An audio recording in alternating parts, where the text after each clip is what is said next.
Well, hello, Norwood Norfolk students. It's Mr. Graham from SUNY Potsdam. I hope you all have been staying warm in this chilly winter weather. Actually, the winter weather hasn't been that bad, but we did have a few days recently where it was super cold. So cold that I didn't even want to go outside. So I stayed indoors and made another read aloud video that I want to share with everyone. The name of the book is titled Extra Yarn, and it is written by Mac Barnett and illustrated by John Klassen.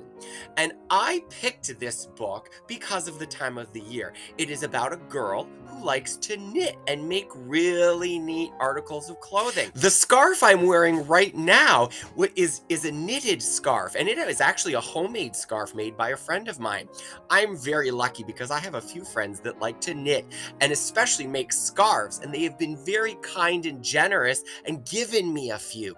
So I have lots of warm, comfortable scarves to wear out when it does get cold. So without further ado, I hope you enjoy my read aloud of Extra Yarn.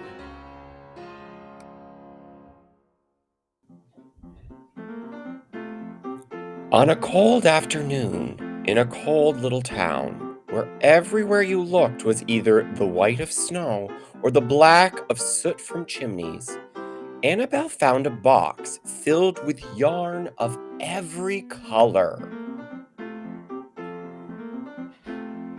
So she went home and knit herself a sweater. And when Annabelle was done, she had some extra yarn. So she knit a sweater for Mars, too. But there was still extra yarn. And when Annabelle and Mars went for a walk, Nate pointed and laughed and said, "You two look ridiculous." "You're just jealous," said Annabelle. "No, I'm not," said Nate.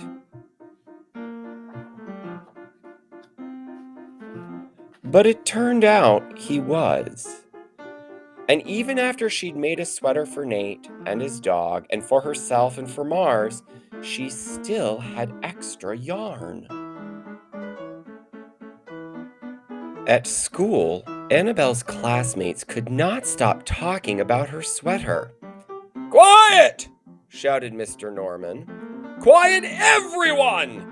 Annabelle, that sweater of yours is a terrible distraction. I cannot teach with everyone turning around to look at you."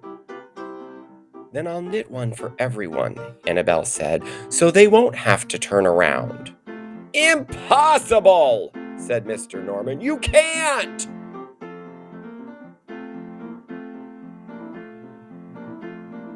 But it turns out she could, and she did. Even for Mr. Norman. And when she was done, Annabelle still had extra yarn.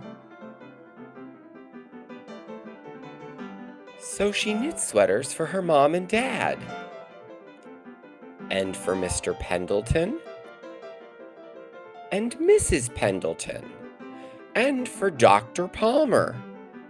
And for little Louis. She made sweaters for everyone, except Mr. Crabtree, who never wore sweaters or even long pants, and who would stand in his shorts with the snow up to his knees. "No sweater for me, thanks," said Mr. Crabtree. So she made Mr. Crabtree a hat, and even then, Annabelle still had extra yarn. She made sweaters for all the dogs, and all the cats, and for other animals too. Soon, people thought, soon Annabelle will run out of yarn. But it turned out she didn't. So Annabelle made sweaters for things that didn't even wear sweaters. Things began to change in that little town.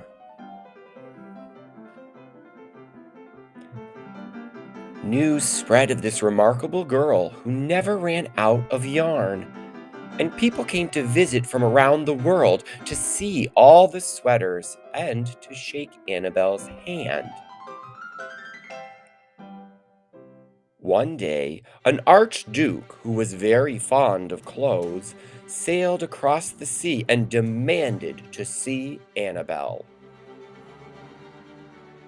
"Little girl," said the archduke, "I would like to buy that miraculous box of yarn, and I am willing to offer you $1,000,000. "No, thank you," said Annabelle, who was knitting a sweater for a pickup truck. The archduke's mustache twitched. "2,000,000, he said. Annabelle shook her head. "No, thanks." "10,000,000, shouted the archduke. "Take it or leave it." "Leave it," said Annabelle. "I won't sell the yarn." And she didn't.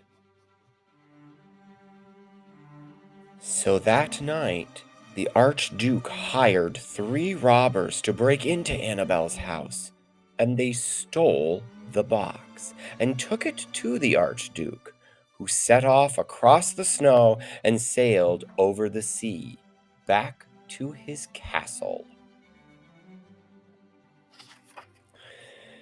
The archduke put on his favorite song and sat in his best chair. Then he took out the box and he lifted its lid and he looked inside. His mustache quivered, it shivered, it trembled. The archduke hurled the box out of the window and shouted, "Little girl, I curse you with my family's curse! You will never be happy again."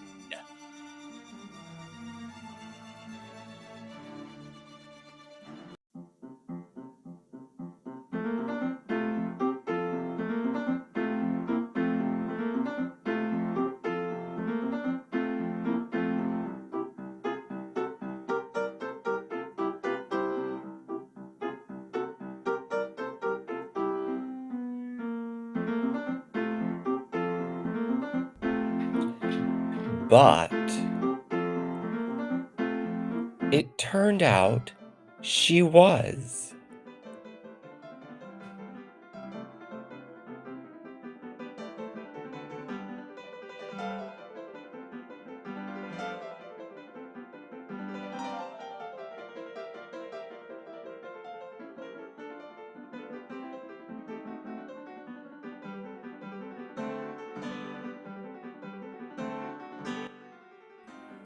Well, class, the end of that story really makes me think.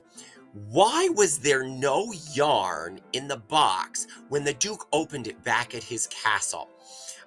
I really had to think about that long and hard. Did Annabelle take the yarn out of the box before she gave it to the Duke? Or maybe was the yarn magic? Maybe only unselfish people that are thinking of others are able to use the yarn. The Duke seemed like a selfish individual.